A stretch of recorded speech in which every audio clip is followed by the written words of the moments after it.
Le son des bulles sur RCN. Alors on se retrouve une nouvelle fois au salon BD et illustration de Toul en compagnie de Françoise. Ah, bonjour Olivier. Bonjour Françoise.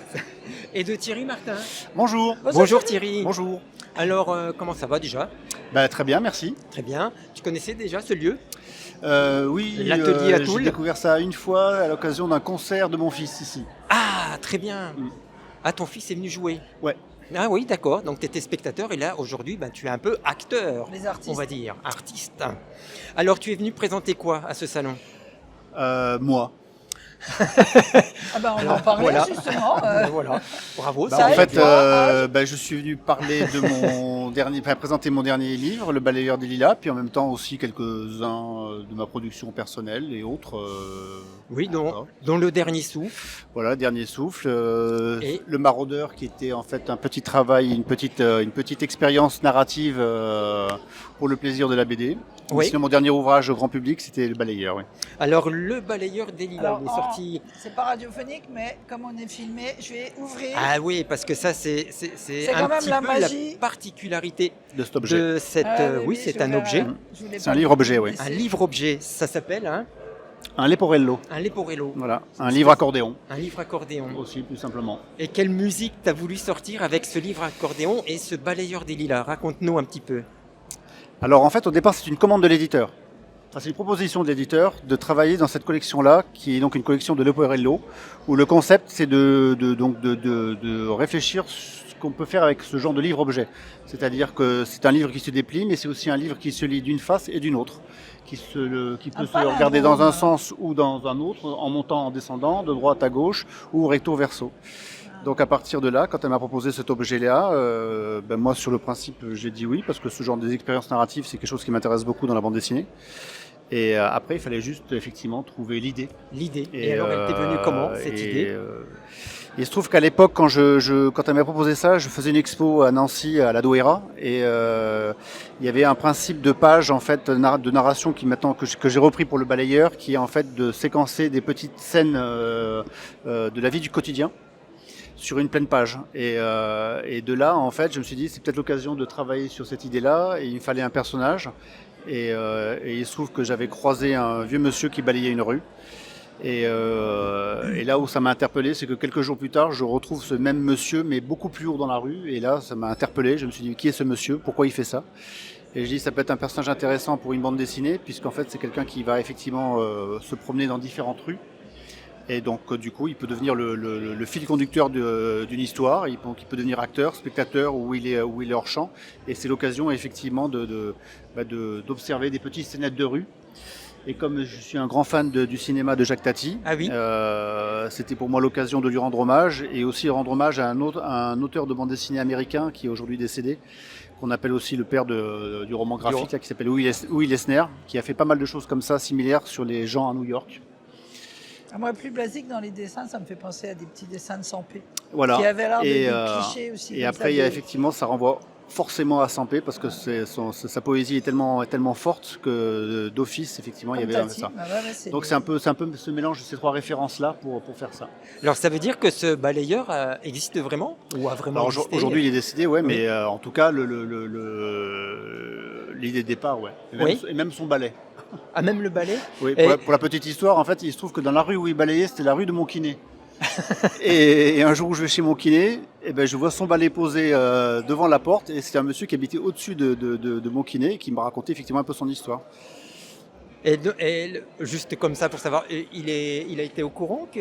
Non, je l'ai pris en photo discrètement un jour pour le montrer à mon éditrice, que je vois qu'il existe, mais j'ai jamais osé l'aborder pour lui dire. Non, il était courbé comme il était courbé là, et il passait ses journées à balayer. Ah oui, très bien. Et toutes ces scènes qu'on voit, alors, pour dire, dans ce livre-objet, il y a une partie, c'est le matin, et on le retourne, c'est l'après-midi. Alors voilà, là pour le coup c'est le concept du Leporello. C'est-à-dire qu'il y avait ou ce principe, on dépliait une grande image et pour en faire une grande image, ou alors on le pensait comme un livre boucle. C'est-à-dire que la face A, c'est ce qui se passe en matinée. Quand on arrive en fin de matinée, on tourne le livre et on se retrouve en début d'après-midi pour arriver en fin d'après-midi et on recommence. Et l'idée c'était ça, c'était de montrer en fait le cycle Le cycle. d'une journée de ce balayeur, et que toutes les journées peuvent se ressembler d'apparence, mais en fait dans le détail, quand on voit effectivement les gens qui sortent de chez eux et qui se croisent, qui s'entrecroisent, à chaque fois ça raconte un petit truc qui est un peu différent. Et là où c'était amusant, c'était moi d'observer en fait les gens dans la rue, parce qu'il se trouve que quand on sort en général on s'apprête, on essaie de se faire un peu beau, Bah oui. où on s'habille. Pour moi, Et, un minima. et le truc c'était de choper ces moments en fait où on oublie qu'on est dans la rue. Donc de montrer ces petits moments d'humanité ou d'inhumanité des fois dans notre comportement. Et donc voilà, donc des fois c'est un peu drôle, des fois c'est un peu sarcastique, et des fois c'est juste en fait de la poésie. Oui, Et des c'est fois ça. c'est juste rien, mais le fait de le dessiner, ce rien devient quelque chose. Ça, c'est la magie du dessinateur, ça, un peu, non? Comment tu t'y prends? Tu regardes les gens dans la rue ou tu t'es posté Oui, quelque tout à fait. part? Oui, ou, tout à fait. En fait, il y avait une anecdote, une interview de Tati, je ne sais plus où j'avais entendu, où il racontait que lui, quand il s'apprêtait à prendre l'avion et qu'on annonçait que l'avion allait avoir du retard, Oui. pour lui, le cinéma commençait. Ah oui, Et c'était ça en fait que C'est j'essayais ça. de choper en fait. Donc des fois, je restais des fois assis à la terrasse et j'observais et puis je C'est que des gens de et la je- rue là. Alors oui, tout à fait, ouais, c'est des observations. Alors il y en a que j'ai chopé à Paris, il y en a que j'ai chopé dans le Ah ouais, train, ouais. des fois, enfin, Ah voilà, oui. c'est un peu partout en fait. t'as pas Donc, passé 7 ans Non. chez ton kiné? non, non, Les non, soins étaient non, finis. pour mon kiné c'était, quoique. Le dessinateur a beaucoup mal au dos en fait. Ah oui, ah bah tiens, Et en voilà. fait, le meilleur remède pour le mal de dos, c'est pas le kiné, c'est la marche. Ah, Ah oui, c'est vrai. Donc non, le kiné, c'est juste le vieux monsieur en fait. Oui, voilà, c'est ça. Mais ouais. même là, en festival, en fait, il y a aussi pas mal de choses où quand moi je suis en dédicace et où on attend du monde, moi je sors mon petit carnet et puis j'observe les gens et puis voilà, la façon dont ils s'habillent, la façon dont ils déambulent, la façon dont ils se tiennent, la façon dont ils se parlent. Mais moi, je le fais quand je suis sur un bar, notamment Place Tam, parce qu'à Place Tam, on Ah y oui, croise là c'est tout. super. Voilà, il y a une population complètement diversifiée. Oui, tout à Et moi, fait. regardez les gens plastaniers, je ne suis pas dessiné, mais j'adore parce qu'il y a toujours des micro-scènes, des petits trucs qui sont... Moi, le but de ce livre, c'était ça en fait. C'était si j'arrivais à faire en sorte que le lecteur, à la fin du livre, prenne un peu de temps pour observer les gens. Mais avec c'est que j'ai bienveillance, réussi. hein, c'est Oui, jamais oui. méchant ni Ah oui, mesquin, tout à ni fait. rien, c'est- Oui, bien sûr. Ah oui, après, il y a un choix, effectivement. Il y a un choix, il y a un regard. Où on décide effectivement de choper des scènes qui peuvent être désagréables, qui peuvent être antipathiques, oui, qui peuvent être non. violentes, ou alors, le contraire, montrer justement l'humanité des gens, en fait. Oui. Et ça, c'était quelque chose que j'avais. En fait, je m'amuse à dire, c'est le livre de la maturité, en fait. Ah, Là, Oh je là. prends le temps, enfin, de me poser et d'apprécier ce que je regarde autour de moi. Ah Contrairement au Dernier Souffle, qui était beaucoup plus énervé. alors, Mais Dernier Souffle, c'est pas une bande dessinée, il n'y a pas de mots dedans. Celui-là non plus. celui-là non plus. Oui, parce que en fait, Dernier Souffle que l'on montre aussi là, c'est autant le balayeur des lilas, tu avais la contrainte de l'objet. Mm. Là aussi, il y avait une contrainte dans Dernier Souffle à la base. Alors c'est particulier parce que ça ne devait pas être un livre, ça. Ça C'est-à-dire- devait pas être un livre. Ah. C'était pas destiné à être un livre, c'était une récréation. Et en même temps, en fait, le point commun qu'il y a dans mon travail, c'est les questions que je me propose sur la narration en bande dessinée. Et donc là, pour le coup, l'objet se prêtait à une réflexion pour une narration particulière. Et celui-ci, quand j'ai commencé à le penser, c'était juste des images que je postais sur Instagram, mais qui se suivaient. Et l'idée, c'était qu'est-ce que je peux raconter dans quelque chose qui est totalement muet, et c'est juste en fait l'intention dramatique qu'il y a dans l'image qui doit amener le gars qui surfe sur internet à revenir le lendemain voir quelle est la suite. Donc là c'est un travail de mise en scène et de montrer l'importance d'une mise en scène dans une histoire, parce que c'est toujours le même cadre, Oui. alors qu'en bande dessinée on a une planche complète et on joue avec différentes cases, différents formats, un rythme différent, alors que là le case étant identique, c'est le rythme et la composition et la dramaturgie qui se passe dans la case qui va faire en sorte que le lecteur a envie de tourner la page. Et muet parce que pour le coup c'est un langage qui est universel, Oui. et on est vraiment pour le coup à la source de la bande dessinée, c'est-à-dire que c'est l'image qui parle en priorité, et c'est quelque chose qui, moi, dans mon travail venant de l'animation et aussi pas mal d'animation pour enfants, c'est quelque chose en fait de Peyo, puisqu'il y a Laurent qui est Oui. là aussi, qui pourrait aussi en parler. C'est qu'il y a cette force chez Peyo que moi c'était comme ça quand j'étais enfant, c'est-à-dire que les BD je les lisais pas, je les regardais et je me faisais une histoire. Et c'est après en lecture que j'apprenais d'autres choses, mais j'avais appris en tout cas, enfin j'avais compris déjà une histoire uniquement par la lecture des images. Et ça c'est une continuité en fait de ce que je fais dans mon travail. Alors, il faut En dire plus, il quoi. n'y a pas une variété de couleurs, donc déjà, il n'y a pas de texte. En plus, dans la couleur, c'est Ce n'est que l'ambiance en fait. C'est Voilà, c'est oui, une oui, non, BD mais d'ambiance. non. Oui, parce que c'est vrai, comme tu le dis souvent, pour toi, ce qui est important, c'est tout de suite comprendre. Oui. Ne pas que le lecteur soit en train de chercher qu'est-ce qu'il a voulu dire. Il faut que tout soit facile à lire.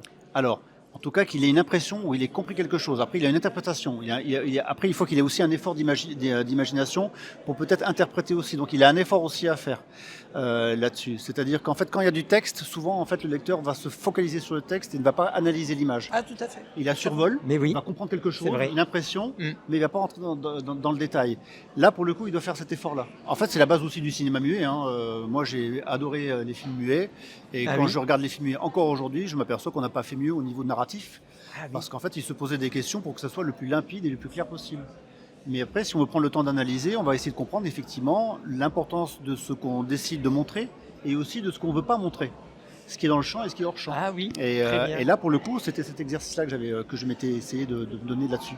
Et du coup, ces images Instagram, hop, ça s'est transformé. Alors, il se trouve qu'effectivement, en ouvrage. très rapidement, il y a des éditeurs qui m'ont contacté pour en faire un livre. Et moi, je ne reviens pas encore jouer quand je le dis, c'est que j'avais dit non. Je dis non, je ne veux pas en faire de livre parce que je ne sais pas ce que je raconte et je ne veux surtout pas le savoir. Donc pour l'instant, j'avance et puis on verra bien où ça m'amène. Si ça m'amène vers quelque chose qui est finalement pas intéressant, ben, ça restera à stade de dessin que j'ai publié. Puis petit à petit, effectivement, il y a quelque chose qui a commencé à émerger et je commence à me poser des questions. Alors moi, je ne suis pas scénariste au départ, hein. Je m'amuse à l'exercice et de raconter des histoires avec les moyens que j'ai. Et l'idée, c'était, là, je me retrouvais, quand on poste un dessin tous les jours, c'est juste une image. Le début, on a un personnage qui avance dans un décor. Et si pendant 10 dessins, il avance dans le décor, ça fait 10 jours pour la personne qui le suit. Donc Oui. au bout de 10 jours, elle s'en va. Donc je m'étais dit, il faut que tous les 2-3 jours, il se passe quelque chose. Donc qu'est-ce qui va se passer? Donc des traces de pas dans quelque chose. Et on avançait comme ça en fait. Ah oui, oui, oui. Et donc une histoire s'est construite comme ça. Ça reste une histoire qui est très linéaire, mais pour le coup, je me rappelle, je me posais des questions. Bon, il y a des éléments que je dois peut-être expliquer. Et puis je me dis non, si je suis dans la peau de ce personnage-là, ces choses-là, je ne suis pas censé les connaître parce que ces choses-là s'adressent au spectateur. Donc le spectateur, lui, on a besoin de formater quelque chose pour qu'il comprenne. Mais s'il est dans la peau de ce type-là, il ne peut pas comprendre. Donc il va être dans l'expectative de dire je ne suis pas. Enfin, comment dirais-je? C'est assez particulier parce que je ne donne pas toutes les clés. Oui. Toutes les clés. Si tu veux les chercher, tu vas en chercher, tu vas peut-être en trouver quelques réponses, mais des fois tu risqueras de tomber un peu, comment dirais-je, dans l'expectative parce que tu n'as pas comme dans beaucoup les films américains, on cherche à tout expliquer. Moi l'idée c'était pas ça, c'était si tu as de l'imagination, tu rentres dedans. Si tu n'en as pas, ça peut te paraître totalement superflu comme histoire. Et puis si ça paraît bizarre, il faut retourner en arrière pour rechercher. Aussi. Est-ce que j'ai raté quelque chose? Ça, c'est Qu'est-ce l'avantage que j'ai de la vu? BD, pour le coup. Oui, Ah oui, c'est l'avantage de c'est la bien, BD. ouais. Mais moi, je me suis rendu compte pendant très longtemps que je lisais l'histoire et puis basta. Et après, il faut s'intéresser au dessin, à ce qui se passe et on comprend complètement autre chose, quoi. Oui, tout à fait. Tout c'est comme, vraiment tout différent. comme le graphisme en fait. Hein. Ah oui. Là par exemple celui-ci et celui-ci, là on est dans quelque chose, bon, c'est une histoire qui est assez violente, Oui. donc je voulais effectivement avoir un trait qui vienne appuyer ça en fait. Et alors que si je l'avais dessiné dans un style très franco-belge, très linéaire, le décalage aurait pu être intéressant aussi, hein, Oui. mais pour le coup là c'était pas la volonté. En L'intensité fait. dramatique n'était pas la même avec des Voilà, petits ouais, gugus. tout à fait. Donc, mais des fois ça peut être intéressant conceptuellement. Mais bon, Oui. Mais là t'as on le rentre choix, dans un oui. autre domaine là pour le coup. Et, Tu aimes bien explorer des choses nouvelles oui. à chaque fois. Hein. Ouais, c'est peut-être la peur de la routine, je sais pas. Ah, tu crois qu'un dessinateur. Moi je pourrais pas. Hein. Ah oui. Là, par exemple, je parlais de Laurent, le dessinateur des Schtroumpfs. Bon, et après c'était un studio qui s'en occupait, mais ou le dessinateur des Tuniques Bleues par exemple, dessiner ça toute sa vie, je sais pas. Moi j'ai beaucoup de respect pour ça, mais je pourrais pas le faire. Et à chaque fois, c'est un challenge alors pour toi, à chaque fois qu'il y a un nouveau Non, projet. enfin, juste un plaisir de dessin. un en fait, plaisir. hein. Oui, oui. Le plaisir de dessin est très fort chez moi en fait. C'est vrai. Alors, j'ai vu aussi que, et tant mieux d'ailleurs, un très fort chez toi, que tu cachais beaucoup de références des fois dans tes albums. Ah oui, oui, oui. Ouais, je fais beaucoup ça. Ouais. Alors, tes références, Enfin, alors elles t'en sont as pas parlé. cachées, hein, Mais comme tu en dis, il fait, faut avoir les clés un peu. oui, les connaître. pour certaines, quand on est un peu fan, on peut les voir, mais en fait, moi, c'est une façon de rendre hommage à ceux qui m'ont fait aimer la bande dessinée. Donc, c'est juste un retour des choses, quoi. Et je crois que la BD m'a pas mal sauvé, en fait, hein, m'a pas mal protégé du monde dans lequel j'étais. Et donc, quelque part, c'est un retour des choses, C'est en quoi, fait. par Hein. exemple? Enfin, Pardon ou quoi, par exemple? Les clins d'œil que je mets Oui. là, j'en parlais, c'était Tati Esner. Dans mon album sur Mickey, par exemple, il y a pas mal de clins d'œil à Peyo, à Calvin et Hobbes aussi. Mais bon, voilà, c'est des petits trucs comme ça que je m'amuse à poser, mais c'est vraiment pour le plaisir du clin d'œil en fait. La Du cerise clin sur d'œil. le gâteau, quoi. L'insecte du bas de la page, on va dire pour être plus Mais oui. BD, qui apporte Un peu, rien ouais. à l'histoire, mais qui font que. Voilà. Et moi, je trouve que c'est toujours agréable quand on est lecteur et qu'on sait un truc, qu'on le retrouve comme ça. Ça donne une C'est complicité. façon de leur dire merci aussi quelque part aussi. Ouais, oui. Oui, parce qu'il y en a beaucoup de références, il y en a beaucoup d'influences. Ouais, Et- c'est vrai. Hein. Bah, en même temps, moi, je viens d'une génération où en fait, j'ai grandi qu'avec ça, et donc.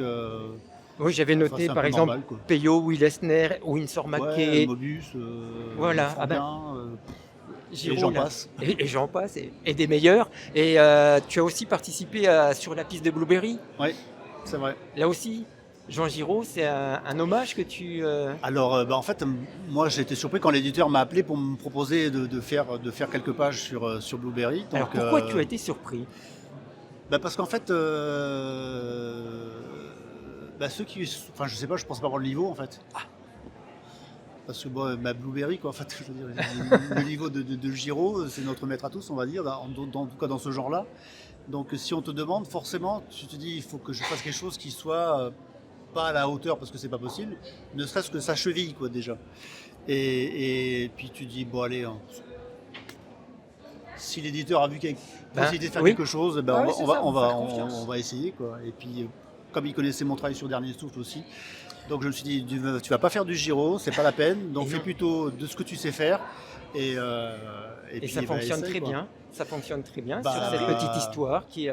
Alors, les collectifs, c'est particulier parce que c'est des histoires courtes. Oui. Et donc en histoire courte, en plus hommage, c'est très casse-gueule en vérité. Ah oui. C'est-à-dire que, en plus, un personnage comme Blueberry, tu sais très bien qu'il y a les gardiens du temple qui vont surveiller. Ah oui. Donc, et puis là, tu te prends quelques retours de bâton, hein, parce que forcément, tu n'as pas dessiné le personnage comme eux ont l'habitude de le voir. Ouais. Et donc, ils ne vont pas forcément l'accepter. Quand c'est sur une histoire courte, qu'est-ce que tu vas raconter? Ah, faut être synthétique. Hein, faut être- Donc il faut que tu amènes beaucoup de choses, une intrigue, de l'émotion, puis peut-être un message, et puis en même temps faire rendre hommage. Donc je dis bon, on va tester. Alors tu dis oui, Mhm. et après tu espères avoir une idée dans les délais qui sont donnés. Bon là c'était assez large quand même. Donc moi j'ai fonctionné comme je fonctionne d'habitude, pour ce genre de choses. J'ai une idée d'une séquence d'action, et maintenant il faut raconter une histoire avec ça.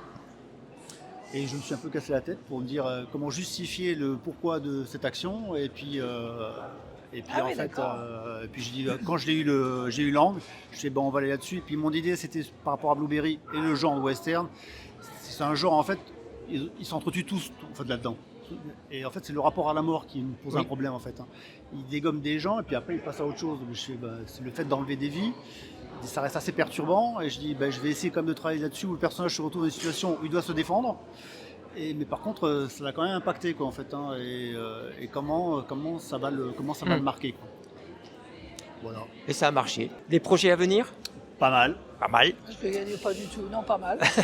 Non, Aucun. ça va, j'ai de la chance d'avoir du boulot là-dessus. Alors il y a quelque chose qui est similaire à Dernier Souffle, parce que suite à cette expérience, j'ai demandé à mon éditrice si je pouvais aller plus loin dans ce genre d'objet. Donc c'est un diptyque Ah oui. qui s'appelle La Dernière Frontière. Donc là je suis en train de terminer le premier.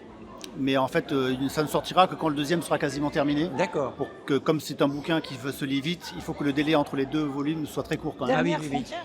Ouais. On est que dans les derniers alors. Ouais. Bah oui, ça c'était pas destiné à être un livre au départ. Hein. Ah oui, Donc c'est vrai. le deuxième, là je le pense, il y a une histoire qui est un peu écrite, mais je vais me laisser une part justement d'improvisation parce que là il y a eu un travail de catharsis aussi sur ce truc-là.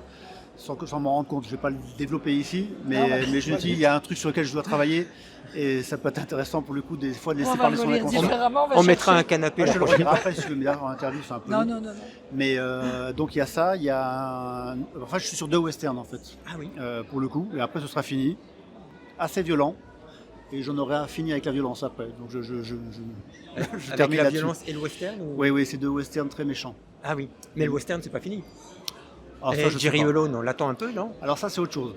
Un Je peu peux en le parler cowboy. si vous voulez, mais il y a donc l'autre c'est un air libre avec un scénariste qui s'appelle Nicolas Potier. Donc ça c'est un gros volume, qui fait 136 pages, c'est du 4 bandes, comme on dit en BD. Donc je vais beaucoup dessiner de cheval. Ah. Là, à la fin, Facile, je pense ça. que je serai bon en chevaux. J'en ai quelques-uns à faire. Mais c'est pareil, je ne veux pas en dire plus, mais on est un peu dans la même thématique que ça. Et là, c'est un chouette scénario, on a vachement travaillé dessus. Mais là, c'est pas pour tout de suite. Il y a un autre petit projet pour enfants sur lequel qui est arrivé se mettre au milieu, qui s'appelle Le Chant des Grenouilles. Voilà. Et Jerry Alone, si tu voulais savoir. Bon, ça c'est un truc qui est toujours en fond. Et là j'en parlais avec un éditeur parce que je reprends le personnage à mon compte pour en faire quelque chose avec un éditeur indépendant avec une campagne de financement participatif, Ah oui, etc. Mais ok. dans l'idée en fait c'est mon exutoire puisque je parle de moi, Oui. que c'est moi. Et que j'ai encore des choses encore à raconter autour de la paternité en fait, c'est le rapport à la paternité, mais sous forme effectivement comme c'était présenté, mais de strip en fait au départ. Moi au départ je voulais que ce soit en format à l'italienne et un peu dans l'esprit de Calvin et Hobbes pour le coup. D'accord. Et, Alors tu parles de toi de façon très humoristique. Hein, oui, c'était l'idée. voilà, Oui. c'est Oui, ça. c'est toujours plus drôle en Oui. fait. Hein. Bah oui. Par l'humour, on peut faire passer plus de choses. Une petite dernière Ah. question. Ah, mais c'est Hop. plus difficile. La question du C'est hasard. vrai. Ah oui. Enfin, je le trouve pas moi. Ou pas. Alors. Voyez-vous quelquefois vos BD, les Oui, miennes? Les tiennes, oui. Oui, ça arrive, oui. Et tu en Et penses alors quoi? C'était pas mal. Au point de les racheter quelquefois. C'était pas mal. Oui. Les toutes Les premières. rachets, non, parce que j'ai encore du stock à la maison. Mais, Donc ça t'arrive de relire. bien sûr, Ouais, oui, ouais. oui. Oui, parce qu'en fait, pour voir ce qui a marché, ce qui n'a pas marché aussi. Ah oui. Et parce que là, du coup, j'ai un peu de recul, parce Oui. qu'il s'est passé du temps. Et parce que bon, quand on est trop immergé, effectivement, on a du mal à se dire ce qu'on a fait, si c'était pas mal ou pas. Et puis avec le temps, tu te rends compte qu'il y a des choses qui sont finalement correctes. Mais c'est toujours pareil, en fait. Je pense qu'en fait, un album, il faut toujours le remettre dans le contexte où tu l'as fait. Celui-ci, dans un contexte particulier, Ah oui. en fait. Moi, Oui, je tout sais à que fait. j'étais à un moment où j'étais un peu énervé, en fait. Et donc, c'est sorti comme ça. Donc aujourd'hui, quand je le revois, je repense peut-être sous la forme de mise en scène, en fait. C'est au niveau de la mise en scène que je le revois. Là, c'est pour le coup de celui-ci sur le temps que je prenais à observer les gens. Ah oui. Et ça manque un peu. Donc c'est quelque chose, je me dis, il faudrait que dans la semaine, je me donne une journée ou des fois même une demi-journée où je prends le temps de sortir, de m'installer Une quelque pause part. à regarder, oui. Et parce qu'en fait, le dessin, c'est observer. Et quand on reste trop longtemps enfermé dans son bureau, on commence effectivement à rentrer dans l'éthique de dessinateur, d'attitude, Ah oui. vous voyez, l'enfant, la façon dont elle marche en reculant. Bon, ça, forcément, quand on va le dessiner, on va pas forcément avoir l'idée de se dire, Ah tiens, bah non, ça, un c'est gamin marche et puis il marche en reculant. Voilà, ce genre de choses, en fait. Prendre le temps d'observer. Et le dessin, c'est ça, c'est observer. Tu fais bien l'enfant qui marche à reculons. Ouais. Ça, j'ai pas changé à ce niveau-là. J'ai gardé mon esprit d'enfant.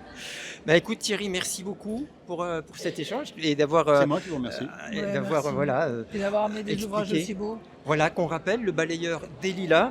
Donc c'est chez Noctambule et le dernier souffle chez Noctambule aussi. Et puis alors on n'a pas eu le temps d'en parler, mais on aura peut-être d'autres occasions. Maraudeur. Alors ça, c'est un petit éditeur qui lance ça. Et en fait, il y a de plus en plus d'ouvrages qu'il est en train de lancer. Donc on doit être une bonne dizaine maintenant. Donc c'est des petits formats comme ça. Et il y a des choses, chaque ouvrage qui sort, c'est vraiment un exercice narratif. Il y a des fois, quoi c'est un exercice narratif. Ah, un exercice narratif. Chaque auteur se l'approprie.